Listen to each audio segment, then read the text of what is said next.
할렐루야. 주님과 함께, 여러분과 함께 오늘 또 하나님 말씀으로 하루를 시작할 수 있어서 행복합니다. 여러분 모두를 주님의 이름으로 사랑합니다. 그리고 여러분들을 축복합니다. 오늘은 로마서 8장 1절에서 2절의 말씀을 함께 나누겠습니다. 어제도 이 말씀을 나눴는데 이 말씀이 너무 중요해서 강조하는 의미에서 이 말씀을 오늘 한 번 더 봅니다. 그러므로 이제 그리스도 예수 안에 있는 자에겐 결코 정죄함이 없나니 이는 그리스도 예수 안에 있는 생명의 성령의 법이 죄와 사망의 법에서 너를 해방하였습니다. 아멘. 하나님의 말씀은 정죄로부터 우리를 보호해 주십니다. 그런데 그 정죄에서 우리를 보호해 주는 것이 예수님의 피라고 말씀하고 있습니다. 예수님께서 십자가에서 흘리신 피는 우리의 죄를 깨끗하게 한다고 말합니다. 또 그 피는 우리를 정죄로부터 보호해 주신다라고 말씀하고 있습니다. 그리고 죄에서 우리를 자유하게 하는 능력이라고 말씀하고 있습니다. 여러분, 이스라엘 백성이 출애굽할 때 6월절 이제 사망의 법이 다 돌아다닐 때 첫 새끼가 다 죽는 그러한 어려운 상황에 처해 있었습니다. 그러나 어린 양의 피를 문설주에 바른 이스라엘 집의 사람들은 한 사람도 그 사망의 법이 그들을 지배할 수 없었습니다. 이것이 피의 능력을 보여주는 한 사건입니다.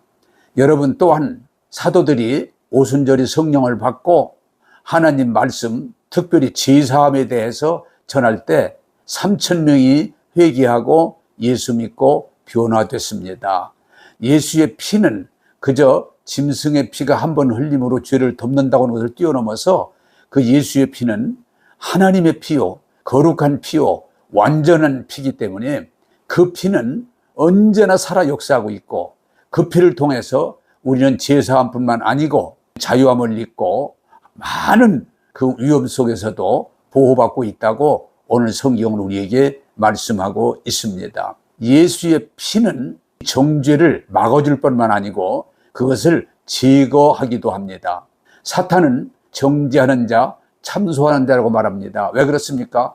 어떻게든지 앞서 말했던 것처럼 그렇게 깨끗하게 정직하게 산 욥을 참소합니다. 결국은 뭡니까? 그를 죽이게 하는, 망하게 하는 그런 목적이 있는 것입니다.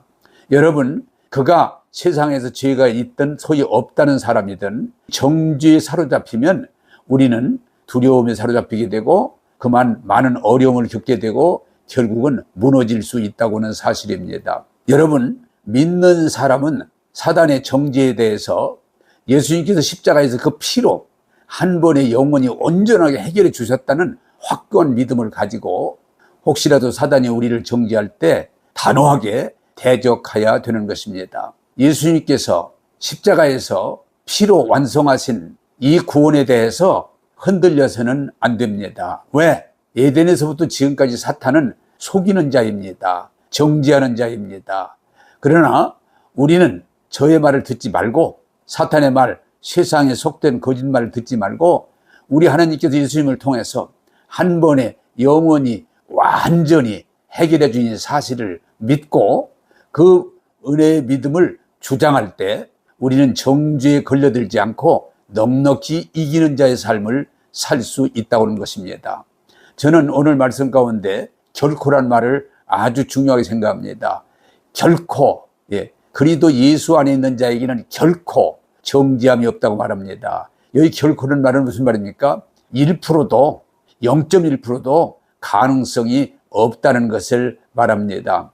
여러분, 세상의 판결은 불완전하기 때문에 간혹 법원에서 1심에서 한 것이 2심이 뒤집어집니다. 또 2심에 한 3심 대법원에서 뒤집어집니다.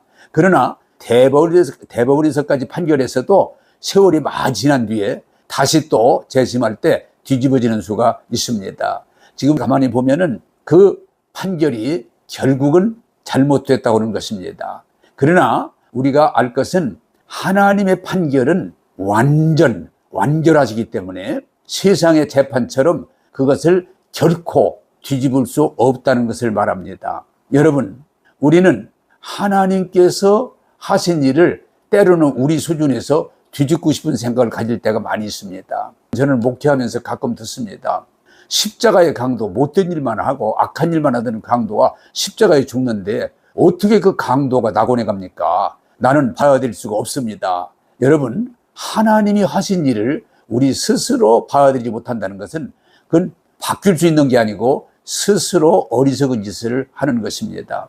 여러분, 또 말합니다. 세리장 삭개오가 많은 돈을 착취하고 배를 불리면서 비난을 받았지만 그가 예수님을 배웠고 회개하고 주의 말씀을 받아들이고 자기가 착취한 것들을 돌려주고 또 어려운 사람들에게 나눠주고 그가 하나님의 말씀 앞에 순복할 때 우리 주님은 삭개오가 구원받았다고 말씀해 주십니다. 이 집이 구원이 이르렀다. 그리고 아브라함의 자손이라고 말씀해 주십니다. 그때 그것도 그 얘기를 듣고 그렇다라고 받아들이지 못하고 어떻게 삭개오가 구원받느냐, 나는 받아들일 수 없다 하면서 굉장히 불편하게 하는 사람들이 있습니다. 그러나 그것은 그 사람의 불편함이지 하나님이 결정하신 것은 바꿀 수 없다고 하는 사실입니다. 여러분, 현장에 간음하는 여인 사건도 그렇습니다. 현장에서 간음하다 붙들려서 율법으로 돌에 맞을 여인입니다. 분명히 그 여인을 돌로 치고 싶어 합니다. 그러나 주님은 하나님의 말씀을 통해서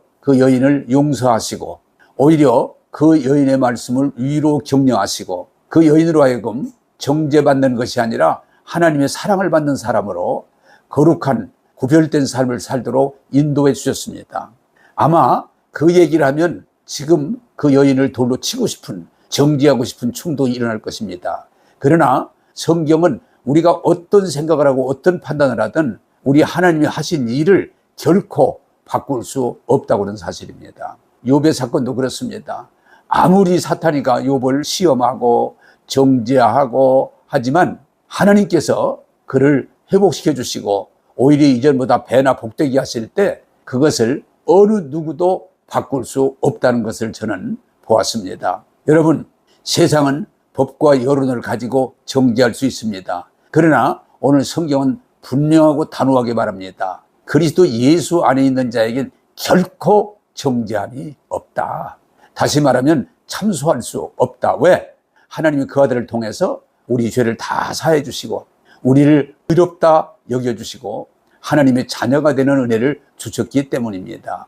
여러분, 오늘 우리는 이 말씀, 제가 어제도 보고 오늘도 말씀드리는 것은 그리스도 예수 안에 있는 자는 결코 정죄함이 없다. 성령과 생명의 법으로 지와 사망의 법에서 우리를 해방했다, 구원했다고 말씀하십니다.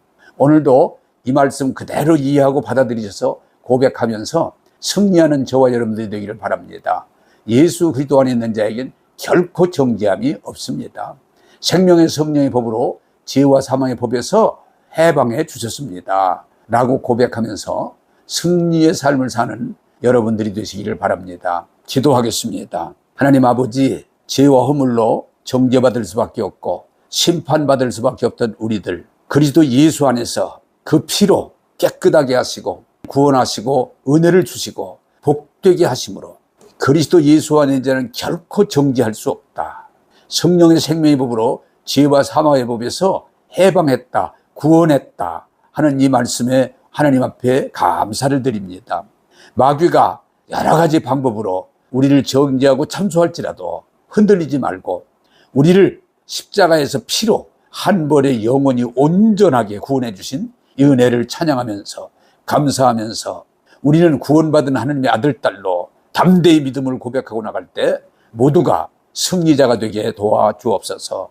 그리스도 예수 안에 있는 결코 정죄함이 없다는 이 말씀을 다시 한번 붙들고 하나님 영광 돌리는 삶이 되게 하여 주옵소서. 오늘 또 우리를 은혜로 인도해 주시고 승리케 하시는 예수님 이름으로 기도하옵나이다. 아멘.